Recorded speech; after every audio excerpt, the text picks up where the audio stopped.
अस्सलामुअलैकुम सामईन और नाजरीन। आज हम सिराज औरंगाबादी की मुख्तसर तारुफ और शायराना खुसूसियात के बारे में पढ़ेंगे। तो चलिए शुरू करते हैं। सैयद सिराजुद्दीन औरंगाबादी 1127 हिजरी में औरंगाबाद में पैदा हुए।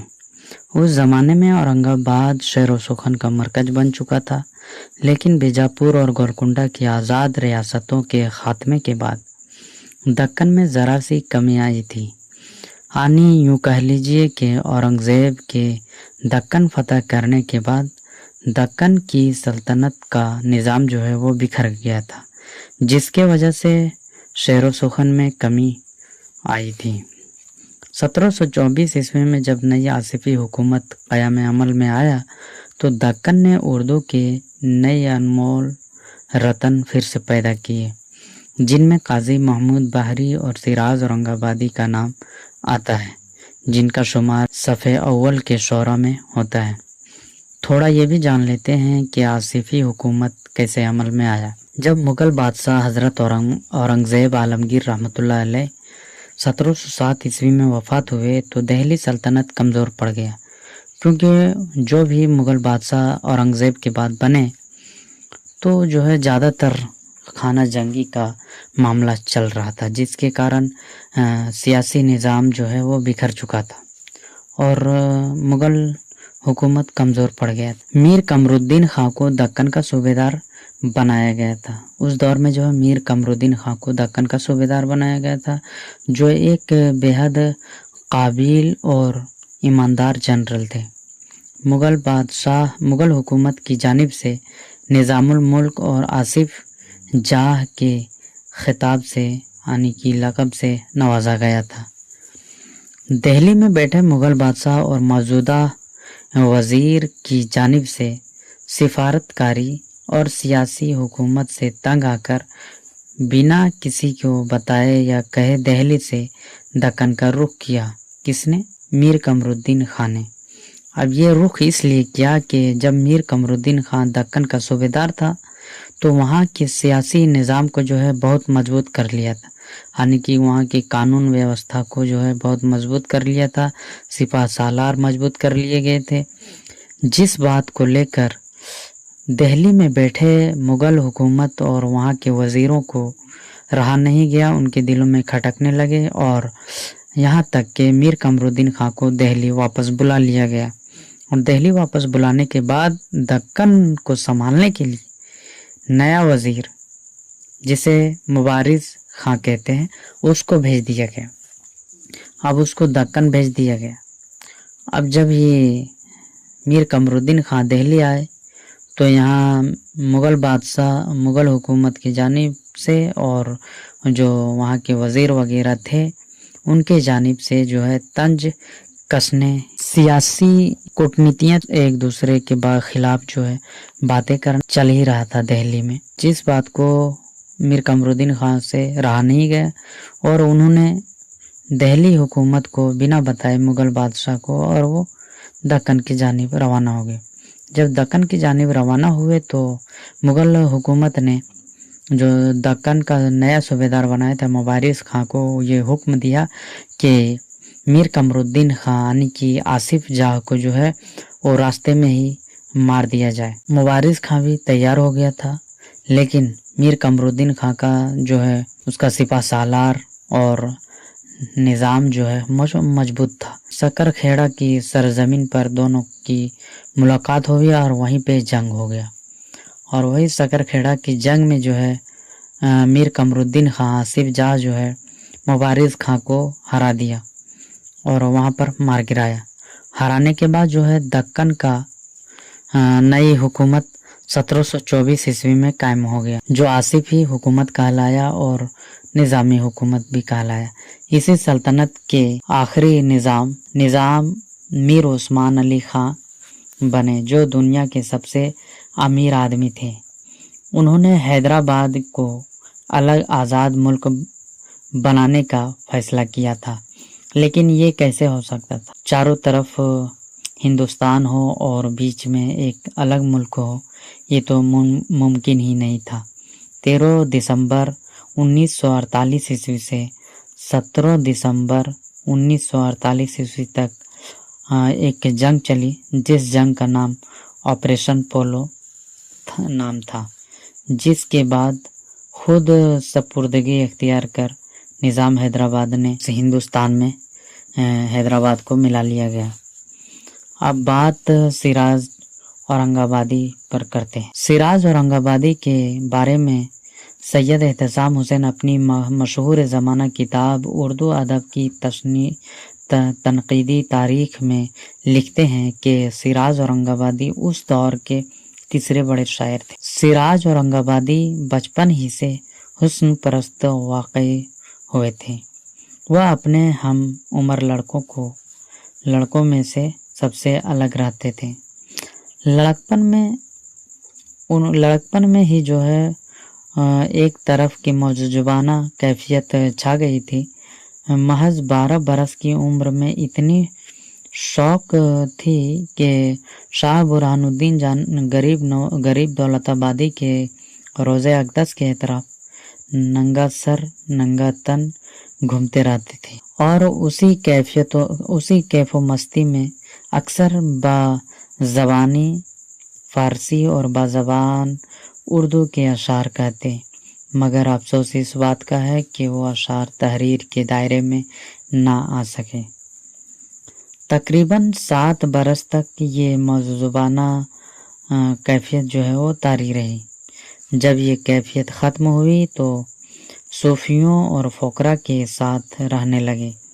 हज़रत सैयद शाह अब्दुल रहमान चिश्ती रहमतुल्लाह अलैह से मुरीद हुए और बरादर तरीक़त अब्दुल रसूल खां से आपको एक ख़ास कुर्बत थी, जिनके असरार पे आपने उर्दू में खूब अशार कहे।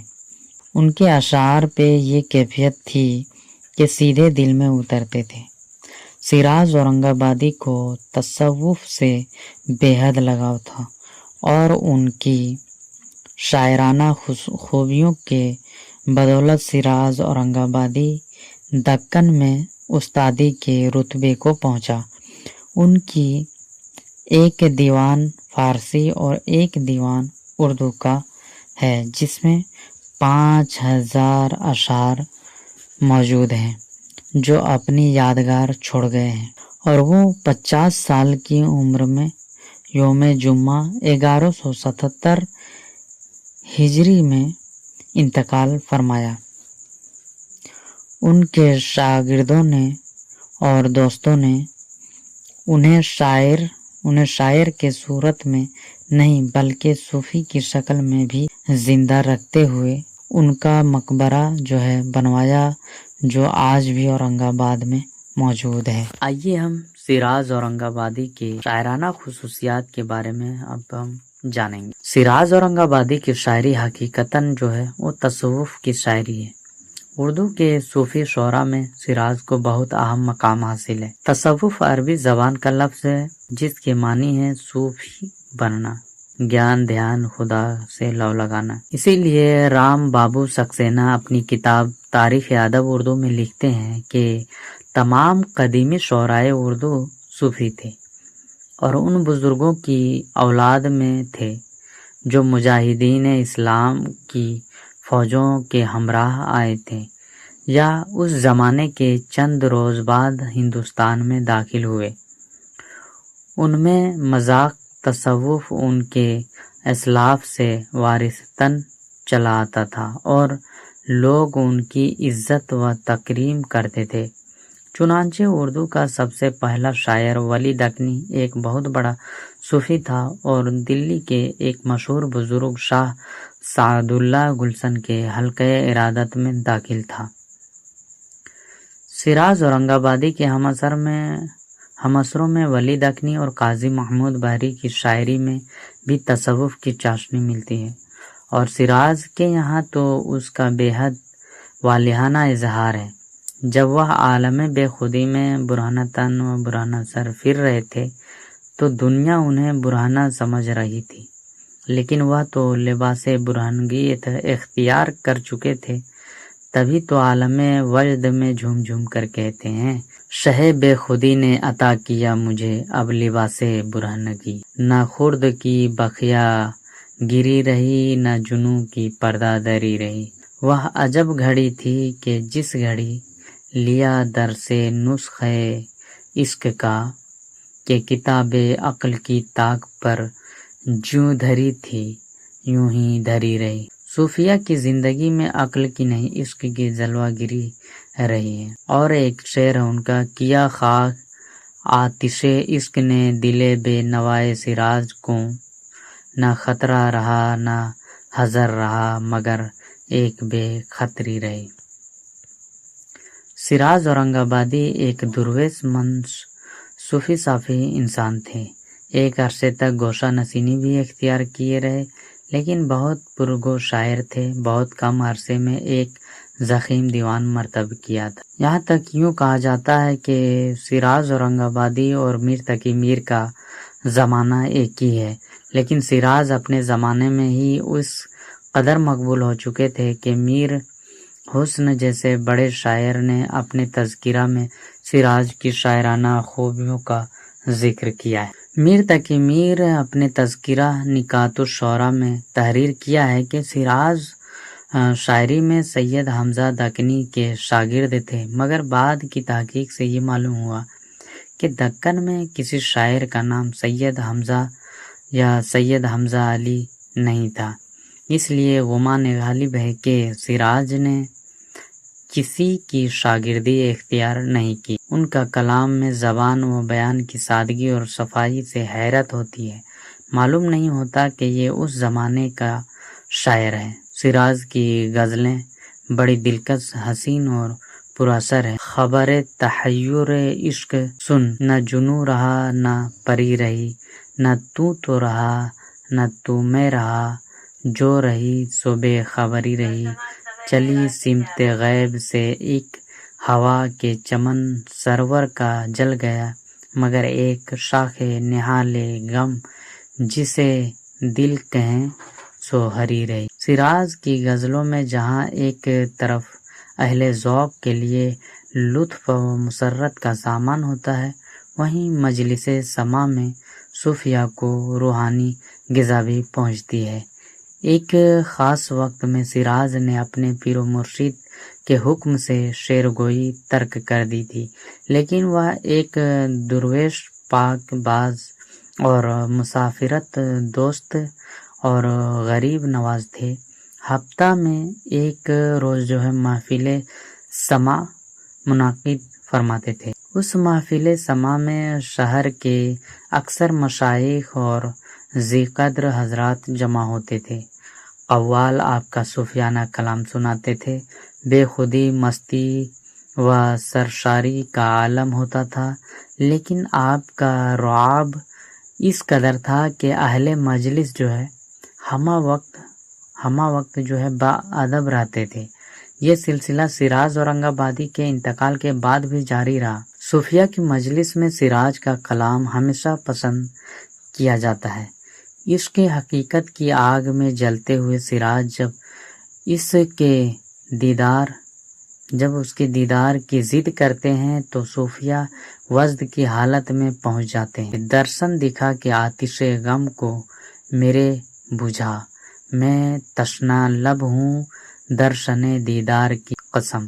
اس گل بدن کے شوق سے گلشن میں آئے سراج، گلزار لالا زار ہے گلزار کی قسم۔ معاصرین میں میر غلام علی آزاد اور بالگرامی ظرف بیگ، ظرف اورنگ آبادی، مرزا محمد باقر، شہید عارف الدین خاں عاجز اور پنڈت لکشمن نارائن شفیق اورنگ آبادی جیسے علماء و مشائخ حضرت سراج اورنگ آبادی کی مجلسوں میں شریک ہوتے تھے۔ باوجود گوشہ نشینی کے سراج ان مجلسوں میں شرکت فرماتے تھے اور کبھی کبھی اپنے اشعار بھی سناتے تھے۔ آپ کے بیشتر اشعار تکلف اور بناوٹ سے پاک ہیں۔ سیدھا سادہ بیان اور خیالات کی شگفتگی و بلندی نے آپ کے کلام میں بلا کی دلکشی پیدا کر دی۔ ولی دکنی کی طرح آپ کا کلام بھی ایہام اور ذو معنی الفاظ سے پاک و صاف ہے۔ اکثر غزلوں میں حسن و عشق کے بیان کے ساتھ توحید و معرفت اور طریقت کے مضامین بھی شامل ہیں، جیسے شعلہ خو جب سے نظر آتا نہیں، لوٹتا ہے تب سے انگاروں پہ دل، اس بن مجھ آنسوؤں کے شراروں کی کیا کمی، جس رات چاند نہیں ہے ستاروں کی کیا کمی، نہیں ہے تاب مجھے تیرے سامنا جانا، کہاں سراج کہاں آفتاب عالم تاب۔ یہ ہے سراج اورنگ آبادی کی شاعری اور ان کے شاعرانہ خصوصیات۔